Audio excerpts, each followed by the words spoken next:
Hello, this is KM Wyland, and you are listening to the 647th episode of the Helping Writers Become Authors podcast. I hope you enjoyed this week's episode, My Top Books of 2023. For a few years now, I've been lamenting that I wasn't reading at the same pace I was accustomed to in the past. This year, I'm happy to say, I'm back. It was a good reading year, y'all. I enjoyed myself thoroughly and encountered so many new authors and new ideas.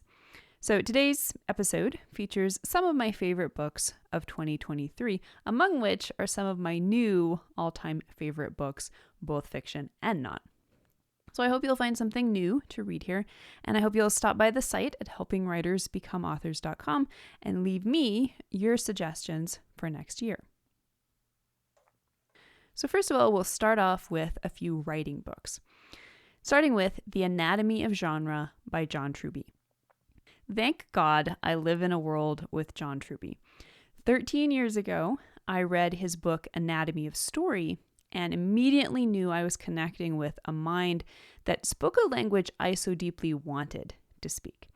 13 years later, he's touched me with another book, this time The Anatomy of Genre, that once again speaks to me exactly where I'm at as a writer and a person, both reflecting and broadening my perspectives of the craft. This is not a simple glossary of genres with the standard how-to beats. This is a revolutionary examination of story as the archetype of all life. It will teach you how to write and transcend your genres, but more than that, it will take you on a profound journey through history, sociology, and philosophy. Truly masterful. And the other writing book I recommend this year is called Writing Your Life by Dina Metzger. And this is one of those books I think I shall need to read more than once in order to tap every drop of goodness. Although it's more focused on memoir-type prompts rather than fiction, but there's some of that too. This is a tool for recognizing and using story as a deep dive into oneself and the meaning of life. It's rich, beautiful, and provocative in all the best ways. This is a book that will stay with me for a long, long time.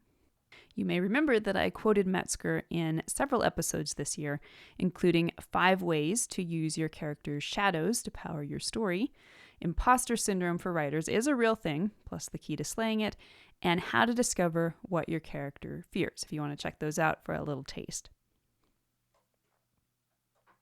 Now, moving on to general nonfiction, the first book I want to talk about is Identity, Youth and Crisis by Erik H. Erikson.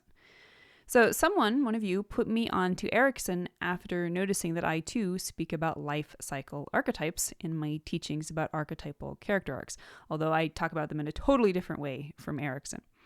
Written in the late 1960s, I feel this book has weathered the test of time well and offers deep insight not only into its contemporary generation, but also into the timeless struggles of the human growth arc into individuation. The prose is dense. He apologizes to his editor wife in the acknowledgments, but it is very juicy and worth the read. Next up is The 5 Personality Patterns by Stephen Kessler. This book was, in a word, a revelation. I've been studying personality theory and models for decades, and this exploration of the 5 security patterns that develop in early childhood is by far one of the most insightful, useful, and practical that I've ever read. It showed me things about myself that shocked me, even after all these years of study. And it offers some of the most practical embodied tips for getting out of negative patterns that I've ever seen presented. I am buying copies for everyone I know. Needless to say, I highly recommend it.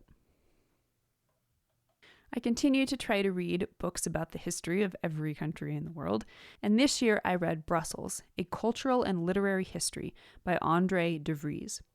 So this is just a great little primer on Brussels in particular, and Belgium by extension. It's a fast read, but well organized, entertaining, and interesting if you're looking for something in that vein. Next is American Nations by Colin Woodard. This is one of the best overviews of American history I've ever read. I have been fascinated by the theory behind the book ever since hearing it summarized in a podcast years ago. And the book fleshes out the main theory of 11 distinct North American subcultures by exploring their causal impact from the earliest European colonization efforts through the War of Independence and the Civil War to the present day. It brings nuance and insight to so many aspects of American life, everything from personal relationships to political tensions. And then we have The Cottage Fairy Companion by Paola Merrill. I started watching Paola's beautifully earnest YouTube channel, The Cottage Fairy, last year, and I couldn't get enough of the gorgeous Northwestern settings and the simple but profound insights she shares from her rural life. The book is a lovely extension of everything she presents in her videos, her own beautiful spirit above all. Wise beyond her years, vulnerable, honest, but always positive, her thoughts on quiet, intentional living inspire and uplift. And that brings us to my favorite fiction books of the year, starting with Beloved by Toni Morrison. And honestly, I really have no words. I hardly feel qualified to even offer an opinion on this book, except to say that it may be the single most masterful story I have ever read.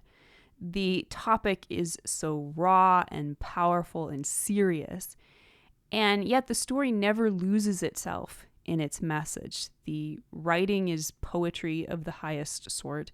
The characters are authentic and real and always surprising. Nothing about this book feels rote.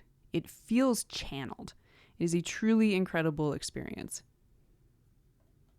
Next up is The Alchemist by Paulo Coelho. Sometimes when I finally get around to reading a book that has been in the popular consciousness forever, I end up wondering, where has this book been all my life? And yet, so often, it turns out that the book was the one waiting for me until the perfect time in my own life. And I suppose Coelho would say that that is the language of the world. And I'm glad I got to wait until now to read this simple, profound, fun, deep little book. I understand it now in ways I never would have had I read it earlier, and I will return to its wisdom again and again, I am sure. And then we have The Salt Grows Heavy by Cassandra Khaw, which is a little book that I just happened to pick up in the airport. This is a macabre poem written with blood in the snow. This is a can't look away dark fairy tale that rises above itself through its resonant nightmarish symbolism and imagery and its incredibly rich prose. It won't be for everyone, but if you're looking for beautiful writing, this is a lovely little book for that.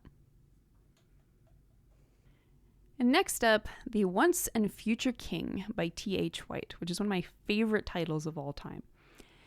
I don't know quite what I was expecting when I picked up this epic saga of Arthurian legend, but it wasn't this quirky, almost Pratchett-esque blend of tragic irony and good-natured humor. Now, each section was published as its own book when it first came out, and each has its own flavor. Like most people, I suspect I was most enchanted by the first volume, The Sword and the Stone, about young Arthur's boyish misadventures under his tutor Merlin. Overall, this is a tour de force, highly entertaining, and a rightful classic. And finally, a fun romance, Watch Your Mouth by Candy Steiner. In my opinion, this is one of the author's best. It is a deep situational romance that rises above its own tropes to feel like a true exploration of emotions. And for once, the breakup in the third act, which is one of my least favorite tropes, is actually heart-wrenching and feels true. So those are my favorite books of the year. And if all of those aren't enough to fill up your to-be-read pile for 2024, don't forget about my novels as well. And I hope you'll stop by the site and tell me what I should be reading in 2024. What were your top books this year? And how many books did you read? If you'd like to be part of the Word Player community over on my site and join in the conversation on this subject, be sure to stop by the website at helpingwritersbecomeauthors.com. You can always find a transcript of the most recent podcast and add your voice to the discussion by visiting the first post on the site's homepage. And don't forget that if you're looking for an older post, you can always find those by putting the podcast title in the search field at the top of the right-hand column. If you enjoyed this podcast, you can subscribe on Apple Podcast, Spotify, and Amazon Music, or whatever your favorite podcast platform may be. And if you'd like to do something to support helping writers become authors, it always means a ton if you're able to leave just a quick rating or review on your site of choice. Also, many thanks to those who support my work on Patreon. Your patronage helps make helping writers become authors and its many resources available to writers everywhere. If you're interested in becoming a patron, you can find out more at patreon.com/kmweiland.